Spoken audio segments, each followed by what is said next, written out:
নমস্কার বন্ধুরা, আমাদের চ্যানেল ঐতিহ্যের গল্প চ্যানেলে আপনাদের সকলকে স্বাগত জানাই।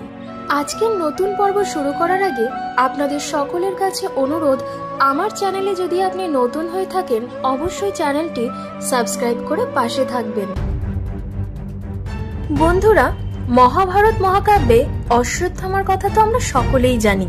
আমরা এও জানি ভগবান শ্রীকৃষ্ণের দেওয়া অভিশাপের কারণে তিনি আজও অমর হয়ে রয়েছে। কিন্তু তিনি এখন কোথায় সেটি সবার কাছে রহস্য।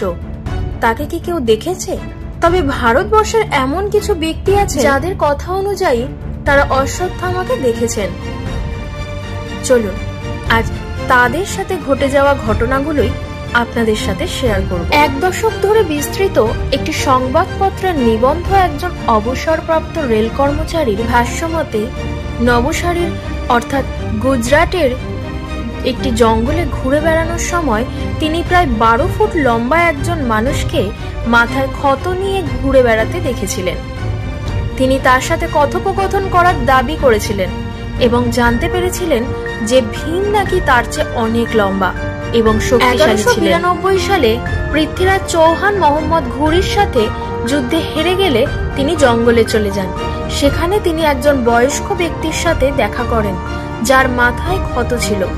একজন চমৎকার ডাক্তার হওয়ার কারণে পৃথ্বীরাজ চৌহান তাকে নিশ্চিত করেছিলেন যে তিনি তার দাগ সারাতে পারবেন। রাজি হলেন, কিন্তু সপ্তাহখানেক চিকিৎসা করার পরও সেই বৃদ্ধের ক্ষত সারছিল না।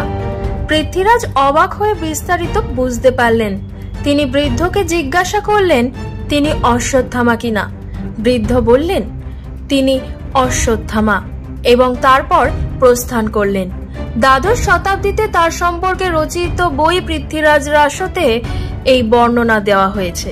মধ্যপ্রদেশের একজন আয়ুর্বেদিক ডাক্তারের কাছে এক বয়স্ক ব্যক্তি আসেন এবং তিনি কপালে সেপটিক রোগে আক্রান্ত ছিলেন। তার উপর অব্যর্থ নিরাপদ ওষুধের বেশ কয়েকটি প্রয়োগের পরে ক্ষতটি তখনও তাজা ছিল এবং রক্তপাত অব্যাহত ছিল।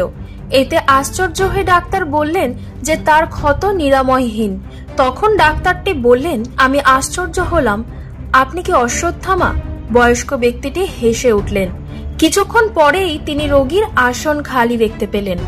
রোগী সবে মাত্র বাতাসে অদৃশ্য হয়ে গেছে। এটা কল্যাণ পত্রিকায়ও রিপোর্ট করা হয়েছে, কিন্তু এটা সত্যি কিনা তার কোনো প্রমাণ পাওয়া যায়নি।